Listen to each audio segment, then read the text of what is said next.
جو ہونا چاہیے تو سب کچھ عطا کر دیا. پہلا کام جو کیا ہے وکلا کو ترتیب دیا ہے کہ تم کو ہمارے ہاں آنے کی ضرورت نہیں ہے, کوئی مسئلہ اگر پیش آ جائے تو ان کے ہاں چلے جانا. اس شہر کا یمن میں ان کے ہاں چلے جانا, ایران میں ان کے ہاں چلے جانا, عراق میں ان کے ہاں چلے جانا, مصر میں ان کے ہاں چلے جانا. یہ انتخاب امام یہ آئندہ کے لیے ترتیب دینا تھا, ایک نظام کو, ایک قانون کو, ایک سسٹم کو بنانا تھا. آج کی ڈیٹ میں امام تو ہمارے سامنے نہیں ہے, ہم کیا کریں, کیسے اپنے مسائل حل کریں؟ ہاں اتنے اچھے امام تو ہے, ہم ہی اس لائق نہیں کہ امام سے بات کر سکیں, ہم ہی اس لائق نہیں ہے کہ امام سے اپنے مسائل حل کر سکیں, ہم ہی اس لائق نہیں کہ ہماری بات وہاں تک پہنچ سکے. امام تو ہے, امام خود حاضر ہے, ہم اس لائق نہیں ہیں, تو کیا کریں؟ امام وہی, یہ امام علی نقی علیہ السلام امامت یعنی غیبت کے سسٹم کو سمجھا رہے تھے. اگر زمانے کے دشمن یا اور دیگر ذرائع اس بات پر مجبور کریں کہ امام سامنے نہ ہو تو دیکھو گمراہی کی طرف نہ جانا. اس کے لیے جو سسٹم امام علی نقی نے قائم کیا تھا, اپنے وکلا معین کر دیے تھے, اس شہر میں وہ ہے, اس شہر میں وہ ہے, اس ملک میں وہ ہے, یہی سسٹم آئندہ کے لیے انتظام کر رہے تھے امام کہ اگر ایسا زمانہ آئے کہ اگر کوئی امام غیبت کے پردے میں چلا جائے تو پریشان مت ہونا, ان کے نائبین سے اپنے مسائل کو حل کر لینا. اور یہ سسٹم جو ہوتا ہے وہ اچانک نہیں ہوتا ہے. اگر خدا نخواستہ 11ویں امام کی شہادت کے بعد 12واں امام ہو جاتا اور 5 برس کی عمر میں ایسے ہی لوگوں کو ہضم نہیں ہو رہا تھا, پھر اچانک غیبت میں چلے جاتے اور یہ سب پہلے کے مسائل نہ ہوتے تو لوگ قبول نہ کرتے. اس لیے کہ آپ دیکھیں روڈ جو ہم لوگ چلتے ہیں یہ بڑے آہستہ آہستہ بلندیوں پہ جاتا ہے, اچانک نہیں تو 2-3 طبقہ اوپر ہو جائے. آپ دیکھیں روڈ کی اس کو یا سیڑھیوں کو جو سسٹم ہے کہ ایک زینہ پھر دوسرا زینہ پھر تیسرا زینہ, تاکہ انسان اوپر بھی چلا جائے, اس کو زحمت بھی نہ ہو. اگر اچانک سے 200 400 1000 فٹ اوپر ہو جائے کوئی بستی کوئی قریہ اور ہم کو روڈ کے ذریعے جانا ہو تو ہم قبول نہیں کر سکتے کہ نہیں یار اتنا اوپر کیسے جا سکتے ہیں. یعنی انسان کا مزاج یہ ہے. لیکن وہی انجینئر وغیرہ روڈ بناتے ہیں تو ایسا بناتے ہیں کہ دھیرے دھیرے دھیرے دھیرے اوپر بھی چلا جائے اور سمجھ میں بھی نہ آئے کہ ہم کس پستی سے کس بلندی تک آئے ہیں. یہ انسان کی فطرت ہے, کوئی چیز اچانک نہیں بدلتی ہے. اور جو لوگ تہذیبیں ایک بیگ آگے بدلنا چاہتے ہیں, کوئی رسم ہو, کوئی رواج ہو, کوئی طریقہ ہو, اچانک اگر بدلنے آؤ گے ختم ہو جاؤ گے. یہ سسٹم, اور اسی لیے غیبت کی اس روش سے آشنا کرانا تھا امام کو. یہ لوگ سوچتے تھے ہم قید میں رکھ رہے ہیں تو ہم کامیاب ہونے والے ہیں. جی نہیں, امام غیبت میں, امام قید میں جو ہوتا تھا اس سسٹم سے اپنے معمومین کو, اپنی امت کو, اپنے چاہنے والوں کو آشنا کرا رہا تھا کہ دیکھو آج ہم زندہ ہیں, تمہارے سامنے ہیں, لیکن مجبوریوں کے تحت یہ ہمیں قید میں رکھ رہے ہیں. تم پریشان مت ہونا, ہمارے پاس آنے کی ضرورت نہیں ہے. ہم سسٹم ایسا دے دیتے ہیں کہ تم اس سے آشنا ہو جاؤ. جب ایک زمانہ آ جائے, خدا نخواستہ غیبت میں کوئی رہنما چلا جائے تو اس سسٹم سے آشنا رہو گے تو قبول کر لو گے. لہذا امام نے اس غیبت کے سسٹم کو آشنا کرا دیا کہ آج ہم غیبت میں, آج ہم قید خانے میں, لیکن یہ سسٹم چل رہا ہے, دین کا پیغام پہنچ رہا ہے, دین کے وہ سارے مسائل احکامات الہیہ پہنچ رہے ہیں. اس سسٹم سے آشنائی ہو جائے. یہ بہت بڑا کام تھا, ورنہ انسان قبول نہیں کرتا. انسان فوراً بے دین ہو جاتا, نہیں یار یہ کیسے ہو سکتا ہے. اور یہی وجہ تھی کہ اس سسٹم سے آشنائی کے بعد پہلے غیبت صغرا ہوئی, پھر غیبت کبرا ہوئی. یعنی انسان کے ذہن کو ڈیولپ کیا گیا. یہ ائمہ کی سیرت تھی اور یہ بہت بڑا کام تھا. انسان سمجھے نہ سمجھے لیکن بہت بڑا کام تھا کہ انسان گمراہیوں کی طرف اور انسان اس سسٹم کو اچانک نہیں قبول کر سکتا تھا. یہ 9ویں 10ویں امام نے یہ کیا. حکومتیں سمجھ رہی ہیں کہ ہم انہیں قید میں, اور دیکھ لیں آخر کے ائمہ کی زندگیاں زیادہ تر قید میں رہی ہیں. اسی بنیاد پر آشنا بھی لوگ ہو جائیں اور جو دین کو ضرورت ہے وہ مل جائے, اسی بنیاد پر. اور پھر وہی بلایا گیا, بلا کر کہاں رکھا؟ ایک عام مسافر خانہ, حکومتی پیمانے پہ بلایا گیا ہے. لکھا ہے خط میں کہ آپ آئیے ابن رسول اللہ, ہم آپ کے بغیر مشتاق ہیں آپ کے لیے, ہم آپ کے بغیر بے رہنما کے, آپ آئیے, آپ کی ضرورت ہے. تو ہونا کیا چاہیے تھا, ایک سرکاری آدمی جاتا لے آتا, سرکاری جو گیسٹ ہاؤس تھا یا مہمان کے لیے جو سرکاری وہ بنائے گئے اس میں لایا جاتا. لیکن نہیں, لایا گیا وہاں جہاں پست ترین ذلیل قیدی جانور یہ سب رہتے تھے, وہاں لا کے آپ کو رکھا گیا. اور ایک چاہنے والے کو درد ہوا, مولا آپ کو وہاں رکھا گیا ہے جہاں یہ پست ترین لوگ رہتے ہیں, قیدی رہتے ہیں. مولا نے کہا دیکھو گے, اشارہ کیا, کیا دیکھا؟ جنت کے ٹکڑے, ملائکہ, فرشتے, یہ سب. ارے مولا ہاں, ہم زمینوں کے محتاج نہیں ہیں, ہم جس زمین پر قدم رکھتے ہیں وہ زمین پر فضیلت ہو جاتی ہے. بات سمجھ میں آئی؟ کربلا کربلا تب ہوئی جب امام حسین کا خون وہاں اور قدم وہاں پڑا ہے. لہذا ہم زمینوں کے محتاج نہیں ہیں. یہ کیا چاہتے ہیں, یہ کیا سمجھتے ہیں کہ ہم کو وہاں لا کے رکھ دیا تو لوگ ہم سے ناآشنا ہو جائیں یا ہماری منزلت کم ہو جائے گی؟ جی نہیں, وہ اور ہوتے ہیں جو زمین اور مال و جائیداد کی بنیاد پر بافضیلت ہو جائیں. ہم وہ ہیں جہاں قدم رکھ دیں وہ بافضیلت ہے. لہذا امام نے اسے سمجھایا اب ایسے دور میں کہ جہاں امامت کو بدنام کرنا ہے, امامت کو پست اور ذلیل دکھانا ہے, وہاں امام کو کبھی دربار میں بلایا گیا. ایک دن تو یہ ہوا کہ آج کوئی پردہ نہیں اٹھائے گا. امام آئے, خود سے پردہ ہٹائے اور پھر دربار میں آئے. موٹے موٹے قالینوں والے پردے لگا دیے گئے کہ امام کو ہٹانا پڑے. لیکن جیسے ہی اس چوتھے علی نے قدم رکھا, ہوا چلی اور پردہ خود اٹھا, امام اس کے اندر داخل ہو گئے. ان کو پتا نہیں تھا اما یہ پردہ تو بظاہر کچھ حیثیت نہیں رکھتا, یہ علی یا ان کا وجود تو ایسا ہے, شکم مادر میں ہو تو دیوار چاک ہو جاتی, یہ تو پردہ ہے. صلوات پڑھ دے محمد و آل محمد.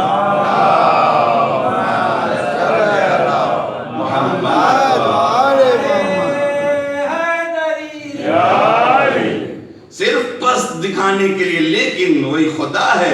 اب جب آئے تو پھر آپ کیوں تشریف لائے, آپ جا سکتے ہیں, کس نے کہا کہ ہم نے آپ کو بلایا تھا. پھر واپسی میں یہ کہ اب کی اچھا نہ کوئی اٹھائے گا پردہ آپ کی, پھر ہوا چلی اور پردہ اٹھا. ان کی سمجھ میں نہیں, یہ تو پہلے علی کے وجود سے جب وہ شکم مادر میں تھے تو دیوار چاک ہو کر اب راستہ دے دی, تو یہ ان کا وجود. اور پھر ایسے دور میں امام نے زیارت جامعہ جو بہت نایاب تحفہ ہے امام کے محبوں کے لیے, شیعان حیدر کرار کے لیے. علماء کی سیرت یہ ہے کہ اکثر اپنی زندگی میں روز پڑھتے تھے, جس کے ایک ایک فقرے اگر وضاحت کی جائے تو پوری مجلس ہے کہ ہم ارکان بلاد ہیں. رکن آپ جانتے ہیں نا, رکن, یہ ستون کو رکن کہتے ہیں. نماز میں بھی رکن ہے اور ارکان دین ہے. مولا کہتے ہیں ہم لوگ امام, ہم ائمہ اہل بیت ارکان بلاد ہیں. بلاد شہر کو کہتے ہیں, شہر اور اس کی جمع ہے بلاد. بہت سارے دنیا میں جو ایک حدیث مشہور ہے, آپ نے سنا ہوگا, لولا الحجہ لساقط الارض باہلہا, اگر حجت خدا نہ ہو تو زمین اپنے اہل کے ساتھ ختم ہو جائے, اس کا وجود نہ رہ جائے. یہ مولا اس فرمان سے کیا بتا رہے ہیں, ہم رکن بلاد ہیں. شہر اگر قائم